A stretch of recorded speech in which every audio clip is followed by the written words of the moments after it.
बिस्मिल्लाहिर्रहमानिर्रहीम। स्टाइल्स, बड़े डॉक्यूमेंट और रिपोर्ट में स्टाइल का बहुत अहम रोल होता है। हम एक क्लिक से पूरे डॉक्यूमेंट की तमाम हेडिंग का फ़ॉन्ट साइज, लाइन स्पेस और बहुत सारी फॉर्मेटिंग को तब्दील कर सकते हैं। हम अपने डॉक्यूमेंट में हेडिंग 1, हेडिंग 2, हेडिंग 3 और टाइटल और हर तरह के टेक्स्ट को खुद फॉर्मेट कर सकते हैं और इस फॉर्मेटिंग को दोबारा रीयूज़ कर सकते हैं। तो चलिए जनाब, देखते हैं मैं हेडिंग को किस तरह बनाता हूँ। यहाँ मेरे पास लिटरेचर रिव्यू, मैंने लिटरेचर रिव्यू को सिलेक्ट किया। सिलेक्ट करने के बाद इसको मैं 16 का साइज़ देता हूँ, टाइम्स न्यू रोमन करता हूँ, इसके बाद बोल्ड करता हूँ। इसके अलावा इसको मैं मल्टी लेवल जो लिस्ट है इसमें से भी इसको नंबरिंग देता हूँ। यहाँ पे सेट नंबरिंग वैल्यू करता हूँ।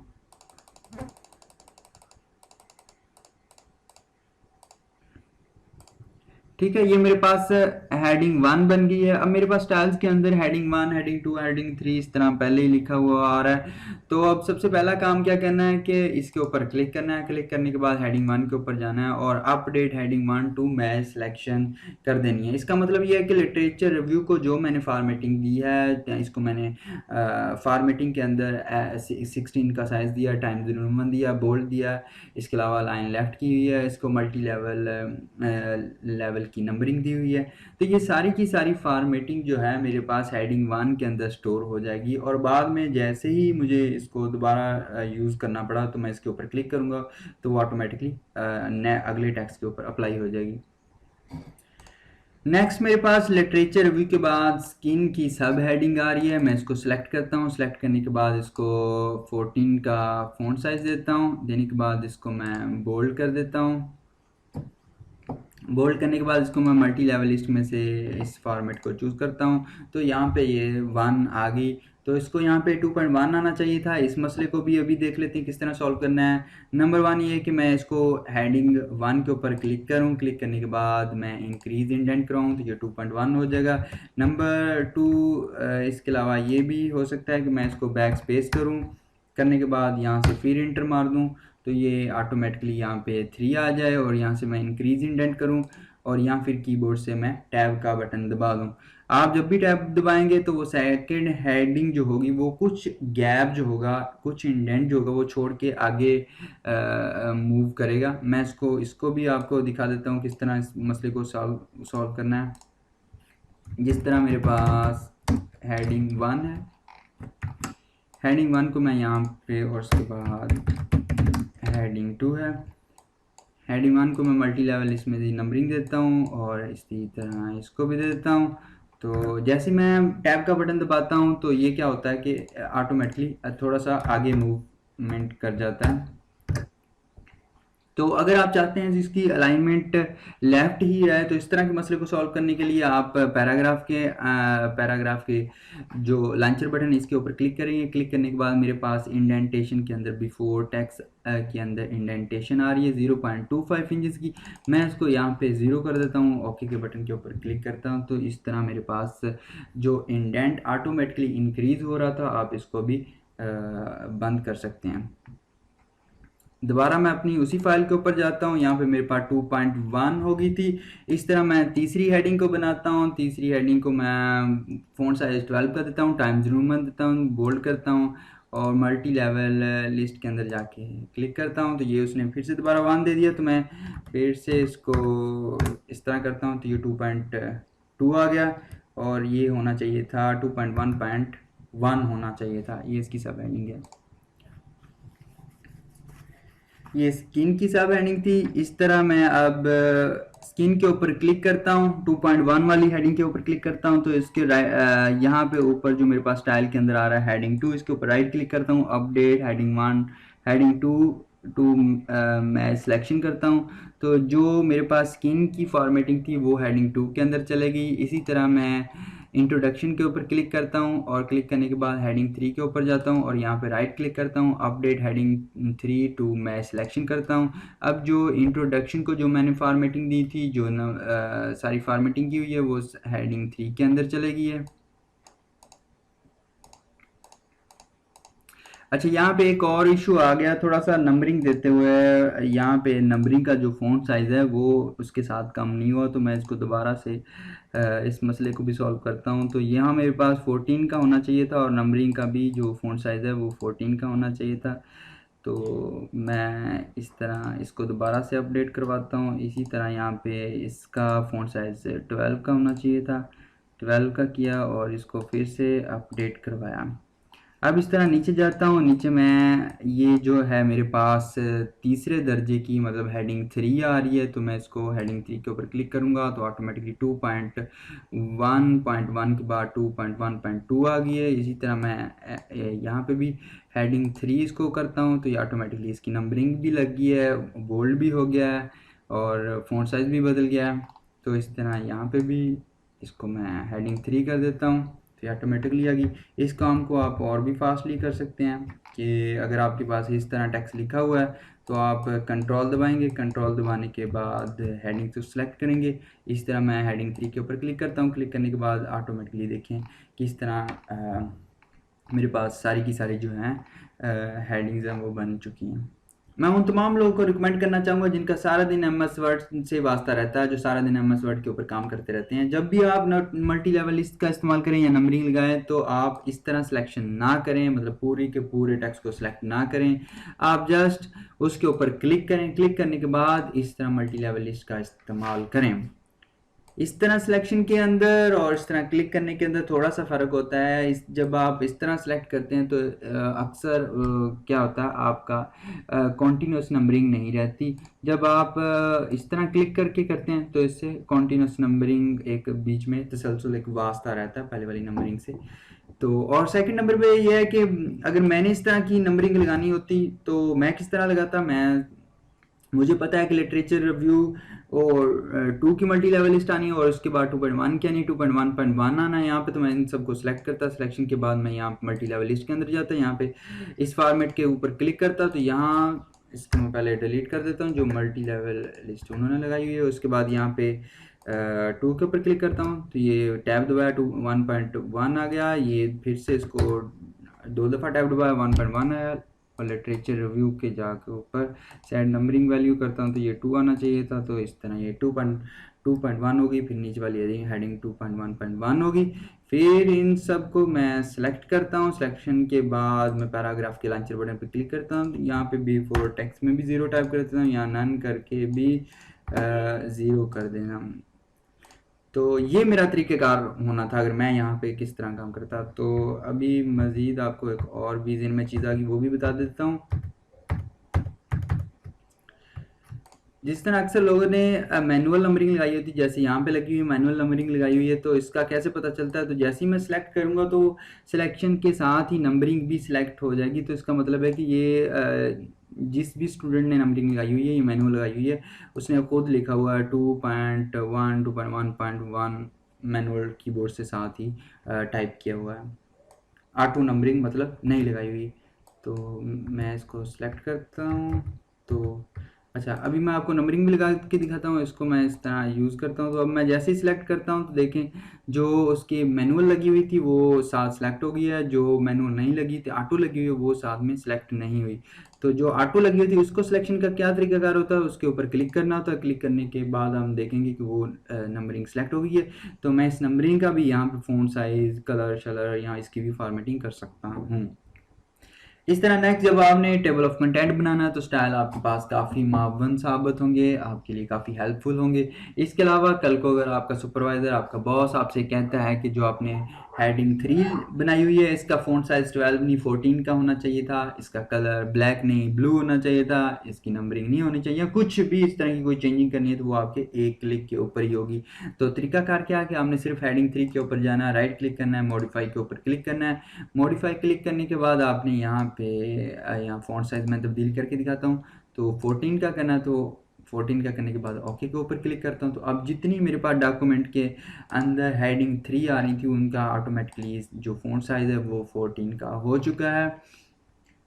इसके अलावा एक मसला आपको ये आ सकता है कि अब मैंने हेडिंग 1, हेडिंग 2, हेडिंग 3 किस तरह बनाई है, तो जनाब ये पहले ही हेडिंग 1, हेडिंग 2 आ रही होती है। इसके अलावा आप किसी भी यहाँ पे हेडिंग को उठा के उसको रीनेम कर सकते हैं। जिस तरह मैं इसके ऊपर राइट क्लिक करता हूँ, इसको रीनेम करके मैं हेडिंग 4, हेडिंग 5 टाइटल या अपनी ज़रूरत के तहत डॉक्यूमेंट के अंदर जिस तरह की हेडिंग चाहिए हो उस तरह के उनको नाम दे सकता हूँ। अभी हम देख लेते हैं हमने इस लिस्ट में अपने न्यू स्टाइल को किस तरह ऐड करवाना है। पहले मैंने आपको बताया था राइट क्लिक करके हम किसी भी हेडिंग को अपडेट करवा सकते हैं, लेकिन सम टाइम अगर आपके पास कोई भी मसला आ रहा तो हमने न्यू स्टाइल को किस तरह इस लिस्ट के अंदर ऐड करवाना है वो भी देख लेते हैं। जिस तरह एक थीसिस के अंदर स्टार्ट वाले पेजेस थोड़े से मुख्तलिफ होते हैं, इसकी अलाइनमेंट सेंटर होती है और फ़ॉन्ट साइज फ़ॉन्ट भी इसका मुख्तलिफ होता है। एग्जाम्पल के तौर पे मैं इसको थोड़ा रेड कलर देता हूँ या कोई और कलर दे देता हूँ, ग्रीन कलर कर दिया मैंने, और इसका फ़ॉन्ट साइज भी मैंने 18 का कर दिया। तो अब मैं इसके यहाँ पे क्लिक करता हूँ। क्लिक करने के बाद यहाँ में मेरे पास ऑप्शन होता है save selection as new quick style. इसके ऊपर क्लिक करता हूँ तो मैं यहाँ पे उसको नाम देता हूँ str स्टार्ट पेजेस का मैंने नाम दे दिया, और जो फॉर्मेटिंग है सारी की सारी उसने ऑटोमेटिकली इस हेडिंग से, सर्टिफिकेट वाली हेडिंग से उठा ली है। ओके के ऊपर बटन के ऊपर क्लिक करता हूँ तो यहाँ पे देख लें किस तरह मेरे पास एक हेडिंग जो है, एक न्यू स्टाइल यहाँ पे ऐड हो चुका है, उसका नाम भी स्टार्ट पेजेस रख दिया। ठीक है, अब नेक्स्ट थीसिस के अंदर मैं देखता हूँ मेरे पास ये वाली आ रही है हेडिंग, इसके ऊपर क्लिक करता हूँ वो सेम बन गई है। फिर एक्नॉलेजमेंट के ऊपर मैं क्लिक करता हूँ तो ये सेम बन गया है। टेबल ऑफ कंटेंट की इस तरह जनाब हम किस तरह अपनी हेडिंग को इस लिस्ट के अंदर, हम किस तरह न्यू स्टाइल को इस लिस्ट के अंदर ऐड करवा सकते हैं। न्यू को भी ऐड करवा सकते हैं, प्लस हम अपडेट भी करवा सकते हैं, जैसे आपको इजी लगे। अभी हम अपने लास्ट ग्रुप एडिटिंग को पढ़ेंगे। एडिटिंग में हमारे पास सबसे पहली कमांड फाइंड की है। फाइंड में हमारे पास 3 ऑप्शन है, फाइंड, एडवांस फाइंड और गो टू। फाइंड के ऊपर क्लिक करता हूँ। क्लिक करते ही हमारे पास लेफ़्ट साइड पे मेरे पास नेविगेशन पैन ओपन हो जाता है, और फाइंड की शॉर्टकट की हमारे पास Ctrl+F होती है। और नेविगेशन को हमारे पास 3 बटन के अंदर डिवाइड किया होता है। नंबर 1 सबसे पहले होता है हेडिंग्स को ब्राउज करने के लिए, नंबर 2 होता है पेजेस को, और नंबर 3 पे होता है हमारे पास हमारी सर्च को ब्राउज करने के लिए। इसमें थोड़ा सा आपको फ़र्क भी बता देता हूँ। जिस तरह मैंने इस सर्च को मैं यहाँ पे पेस्ट करवाता हूँ और क्लिक करता हूँ तो पूरे डॉक्यूमेंट के अंदर में उसने सारी की सारी सर्च मेरे पास शो करवा दी है। तो सबसे पहले मेरे पास है हेडिंग्स का बटन है, तो हेडिंग के अंदर मेरे पास पूरा डॉक्यूमेंट हेडिंग वाइज शो हो रहा होता है, और जहाँ जहाँ पे मेरे पास सर्च मेरी फाइंड होती है तो उसको भी वो शो करवा देता है। तो सेकंड नंबर पे मेरे पास पेज वाइज है, इसमें सारा डॉक्यूमेंट पेज वाइज शो हो रहा था, कहाँ कहाँ के मेरे पास सर्च आ रही है। तो इसमें सबसे पहले यहाँ पे देखें 2 of 28 मैचेस लिखा हुआ है। इसका मतलब होता है कि मेरे पास टोटली 28 टाइम्स ये वर्ड जो हैं, दोनों वर्ड्स इकट्ठे मिले हैं। डॉक्यूमेंट 28 दफ़ा ये चीज़ इसको फाइंड हो चुकी है। नंबर 3 मेरे पास है सर्च को ब्राउज करने के लिए। मोस्टली ज़्यादातर लोग इसी ऑप्शन को यूज़ करते हैं। इसके अंदर हमारे पास ज़्यादा फोकस जो होता है सर्च के ऊपर होता है। मैं क्लिक करूँगा तो सिर्फ मेरे पास वही हिस्सा या वही सर्च मेरे पास सामने आएगी जो कि मेरे रिलेटेड होगी, जो मैं फाइंड करना चाह रहा हूँ। इस तरह मैं क्लिक करता हूँ तो वो वही दिखा रहा है, उसी के ऊपर फोकस लेके आ रहा है। पूरा पेज या मुझे हेडिंग्स नहीं दिखा रहा। फाइंड के बाद हमारे पास ऑप्शन है एडवांस फाइंड का। एडवांस फाइंड पे क्लिक करते हैं हमारे पास ये वाला डायलॉग बॉक्स ओपन हो जाता है। इसमें देखें आप, यहाँ पे मोर का ऑप्शन आ रहा होता है, मोर का बटन आता है। इसके ऊपर क्लिक करें तो हमारे पास ये काफ़ी सारे ऑप्शन ओपन हो जाते हैं। इसके बाद हमारे पास स्पेशल और फॉर्मेट के भी बटन नज़र आ रहे हैं। इन सारे ऑप्शन का मकसद होता है हमारी सर्च को रिफाइन करना, हमारी सर्च को स्पेसिफिकेशन की तरफ लेके जाना, हमारी सर्च को फिल्टर करना। एग्जाम्पल के तौर पर मैं आपको समझाता हूँ। जिस तरह अगर मोहसिन नाम का कोई शख्स मैं पाकिस्तान के अंदर ढूंढना चाह रहा हूँ तो मैं उसके ऊपर फ़िल्टर लगा देता हूँ, उसकी वल्दियत साल लिख देता हूँ, उसका सिटी साल लिख देता हूँ, ताकि मेरी सर्च मज़ीद से मज़ीद रिफ़ाइन होती चली जाए। मुझे अपना स्पेसिफिक रिज़ल्ट ही चाहिए। तो ये भी यहाँ पे सारे के सारे ऑप्शन हमारी रिसर्च को रिफ़ाइन करने के लिए इस्तेमाल होते हैं। अभी हम इसके कुछ खास ऑप्शंस को देख लेते हैं। जिस तरह स्पेशल बटन के अंदर ये मेरे पास काफ़ी सारे ऑप्शन आ रहे हैं। जिन लोगों का MS वर्ड से डेली की रूटीन में वास्ता पड़ता है, बहुत ज़्यादा काम करते रहते हैं, उनको ये लाजमी टेक्निकली चीज़ें पता होनी चाहिए। जिस तरह मेरे पास यहाँ पे टैब करैक्टर आ रहा है, अगर टैब करैक्टर मैं ढूंढना चाह रहा हूँ तो किस तरह ढूंढना है, तो मैंने यहाँ पे टैब करैक्टर पे क्लिक किया तो ये उसने पावर साइन और साथ टी लिख दिया। मैं फाइंड के ऊपर फाइंड टेक्स्ट के ऊपर क्लिक करता हूँ तो उसने टैब को ढूंढ के दिखा दिया। अगर मैनुअल टैब लगे हुए हैं, मैं इसको रिमूव करना चाह रहा हूँ फाइल के अंदर, तो ये काफ़ी लेंथी काम है। बजाय इसके मैं एक एक टैब को रिमूव करूँ या कोई और तरीके इस्तेमाल करता फिरूँ, तो मैं यहाँ से ही सिर्फ उसको टैब को फाइंड करूँगा। फाइंड करने के बाद यहाँ रिप्लेसमेंट में जाता हूँ। रिप्लेसमेंट में जाने के बाद इसको यहाँ पे स्पेस टाइप करने की भी कोई ज़रूरत नहीं है। यहाँ पे मैं रिप्लेस के ऊपर क्लिक करता हूँ तो ये टैब यहाँ पे लगा हो तो ये रिमूव हो गया। फिर से मैं यहाँ पे क्लिक करता हूँ तो ये टैब रिमूव हो गया। स्पेशल के अंदर जाते हैं। स्पेशल के अंदर हमारे पास कुछ मजीद भी चीज़ें हैं, जिस तरह मैंने करैक्टर को ढूंढना चाह रहा हूँ, कोई डिजिट को ढूंढना चाह रहा हूँ। इसके अलावा सेक्शन, कॉलम ब्रेक, ये सारी की सारी चीज़ों को हम इसके अंदर फाइंड कर सकते हैं। जिस तरह अक्सर मैं सेक्शन ब्रेक को डॉक्यूमेंट के अंदर फाइंड करने के लिए इसको इस्तेमाल करता हूँ। यहाँ पे सेक्शन ब्रेक के ऊपर क्लिक करता हूँ। क्लिक करने के बाद मैं डॉक्यूमेंट के अंदर फाइंड करता हूँ। तो जहाँ पे ये सेक्शन ब्रेक लगी हुई थी तो मैंने यहाँ उसको ढूंढ लिया है।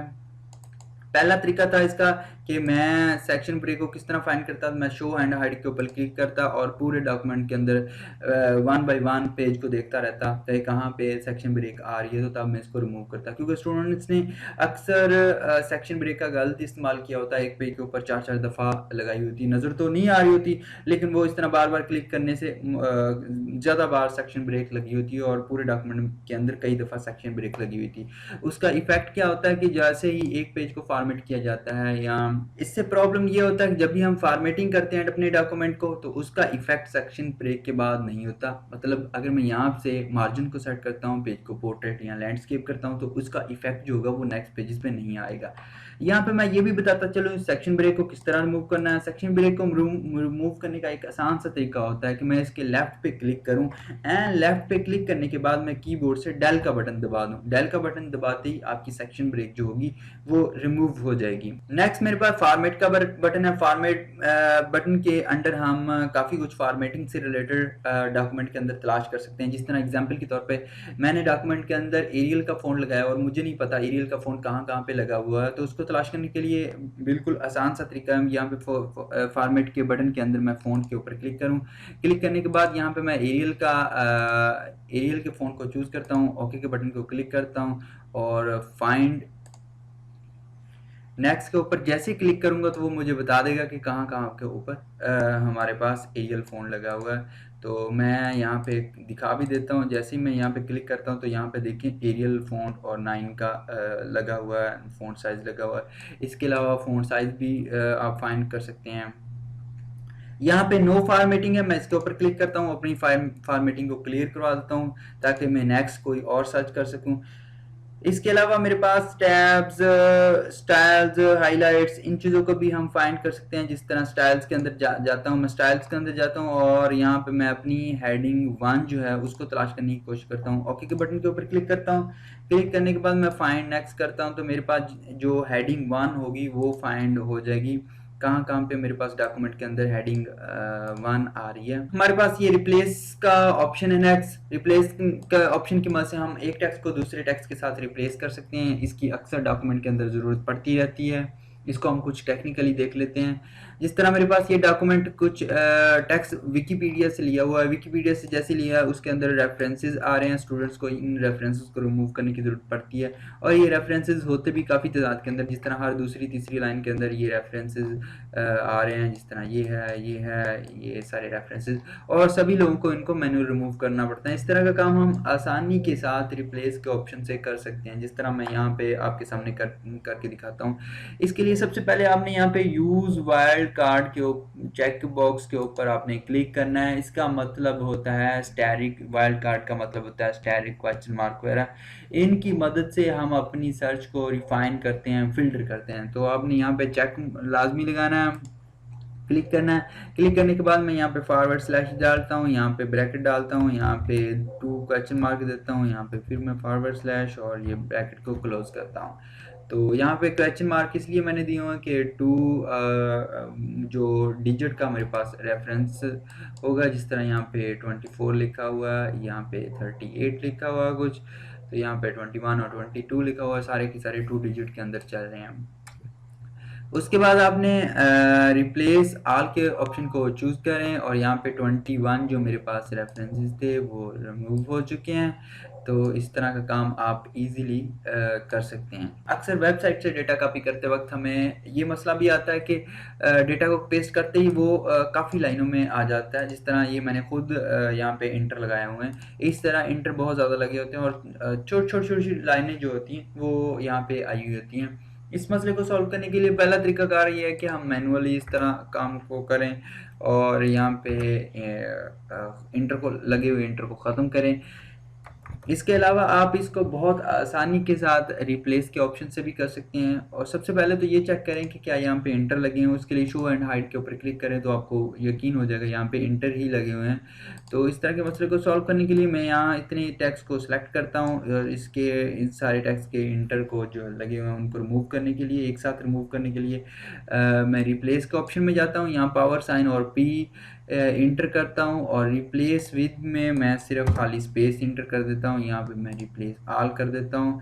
तो यहाँ पे उसने क्या है कि जो आपने जो सिलेक्ट किया हुआ था टेक्स्ट उसके सारे के सारे के जो इंटर है वो रिमूव हो चुके हैं। अगर आप मज़ीद करना चाह रहे हैं तो यस के ऊपर क्लिक करें, वो सारे डॉक्यूमेंट कर देगा। अगर मैं यहाँ पे नो के ऊपर क्लिक कर देता हूँ तो जितने हिस्से को मैंने सेलेक्ट किया था उतने हिस्से के इंटर रिमूव हो चुके हैं और उसने उसको एक पैराग्राफ के अंदर कर दिया है। तो ये भी काफ़ी आसान तरीका होता है और ये कॉमन एक मसला है, इसलिए मैंने यहाँ पे इसको भी डिस्कस कर दिया है। अब हम तीनों की शॉर्टकट को देख लेते हैं। फाइंड की शॉर्टकट की हमारे पास कंट्रोल प्लस एफ होती है, रिप्लेस की शॉर्टकट की हमारे पास कंट्रोल प्लस एच होती है और गो टू की शॉर्टकट की हमारे पास कंट्रोल प्लस जी होती है। नेक्स्ट हमारे पास ऑप्शन है सिलेक्ट का। सिलेक्ट के अंडर हमारे पास सिलेक्ट ऑल और कुछ मजीद ऑप्शन है। सिलेक्ट ऑल का मतलब होता है कि सारे के सारा ही टेक्स्ट ऑब्जेक्ट के समेत सारे का सारा सिलेक्ट हो जाएगा, जिसकी शॉर्टकट की हमारे पास कंट्रोल प्लस ए होती है। उसके बाद हमारे पास सिलेक्ट ऑब्जेक्ट का ऑप्शन है। सिलेक्ट ऑब्जेक्ट से हमारे पास कोई पिक्चर, कोई ड्राइंग या बीच में चार्ट वगैरह, इन सारे चीज़ों को सिलेक्ट करने के लिए सिलेक्ट ऑब्जेक्ट के ऑप्शन को यूज़ कर सकते हैं। अक्सर औकात हमें ये प्रॉब्लम फेस करना पड़ता है कि पिक्चर टेक्स्ट की बैक पे थी तो उस पिक्चर को उठाना काफ़ी मसला होता है। जिस तरह यहाँ पे मैंने पिक्चर बैक पे बिहाइंड द टेक्स्ट रखी हुई है। अब इस पिक्चर को उठाने के लिए काफ़ी मसला है, या तो ये टेक्स्ट जब भी मैं सिलेक्ट करता हूँ तो ये टेक्स्ट सेलेक्ट हो जाता है और पिक्चर सेलेक्ट नहीं होती। इस तरह की प्रॉब्लम को ख़त्म करने के लिए सिलेक्ट के अंदर जाता हूँ, यहाँ पे सिलेक्ट ऑब्जेक्ट्स को सिलेक्ट करता हूँ। सिलेक्ट करने के बाद मैं इजीली यहाँ पे इस पिक्चर को उठा सकता हूँ अगर ये बिहाइंड द टेक्स्ट भी हुई तो। और इस सिलेक्ट ऑब्जेक्ट के ऑप्शन को ख़त्म करने के लिए दोबारा मैं यहाँ पे सिलेक्ट ऑब्जेक्ट्स के ऊपर को क्लिक करूँगा तो ये ऑप्शन ख़त्म हो जाएगा।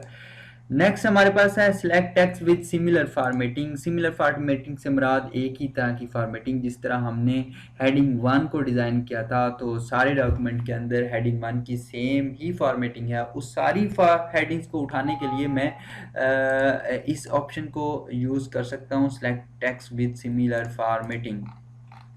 तो ये भी काफ़ी अहम चीज़ है, इसको हम काफ़ी टेक्निकली यूज़ कर सकते हैं। जिस तरह एग्जांपल के तौर पे मैं पिक्चर का table of content table of figure बनाना चाहता हूँ तो और यहाँ पे मैं एक तरीकाकार है यहाँ से मैं टेक्स्ट को उठाऊँ, क्योंकि अगर ऑटो हमने इन चीज़ों को नहीं किया हुआ और मैनुअल ही सारा सिस्टम चल रहा है डॉक्यूमेंट के अंदर तो मैनुअल ही हमें लिस्ट ऑफ फिगर बनाना पड़ेगा। तो इसके तरीका का इसको ज़रा फास्ट करने के लिए हम इस ऑप्शन को यूज़ कर सकते हैं और मैं आपको दिखाता हूँ किस तरह कर सकते हैं। जिस तरह मैं यहाँ पे इसके ऊपर क्लिक करता हूँ, इसके ऊपर क्लिक किया मैंने और यहाँ से select text with similar formatting, मैं यहाँ से कंट्रोल सी करता हूँ और यहाँ पे मैं इसको जाके कंट्रोल वी कर देता हूँ। अब ये मेरे पास जितना फिगर का टेक्स्ट था ये सारी का सारा यहाँ पे आ गया। नेक्स्ट हमारे पास सिलेक्ट के अंडर सिलेक्शन पैन आ रहा है। सिलेक्शन पैन पे क्लिक करते ही हमारे पास एक सिलेक्शन पैन नज़र आने लग जाता है। इसका फ़ायदा ये होता है कि एक पेज के ऊपर जितने भी ऑब्जेक्ट होते हैं वो सारे के सारे हमें शो हो रहे होते हैं, हम उनको इजीली यहाँ से सिलेक्ट कर सकते हैं। जिस तरह मैं इस पेज के ऊपर जाता हूँ तो यहाँ पे मेरे पास पिक्चर 4 शो हो रही है, तो यही वाली पिक्चर है। मैंने कंट्रोल दबाया और इस पिक्चर को सिलेक्ट कर लिया। तो इसी पेज के ऊपर जाता हूँ, इस पेज के ऊपर मैं गया हूँ तो यहाँ पे 4 पिक्चर मैंने कॉपी की हुई, तो यहाँ पे 4 पिक्चर शो हो रही हैं। तो और मैं कंट्रोल दबाता हूँ और इनमें से 3 पिक्चर को सिलेक्ट कर लेता हूँ। तो जैसे ही यहाँ पे सिलेक्ट करता हूँ तो इस जगह पे भी तीनों पिक्चर सिलेक्ट हो जाती हैं। तो इस तरह मैं इजीली इन तीनों को कॉपी कर सकता हूँ। और अगर आपको ये वीडियो पसंद आई है और आपने इसमें से कुछ सीखा है तो चैनल को सब्सक्राइब भी कीजिए, वीडियो को लाइक भी कीजिए, और अगर आपको कोई प्रॉब्लम आ रहा है तो वो भी कमेंट्स के अंदर ज़रूर लिखें।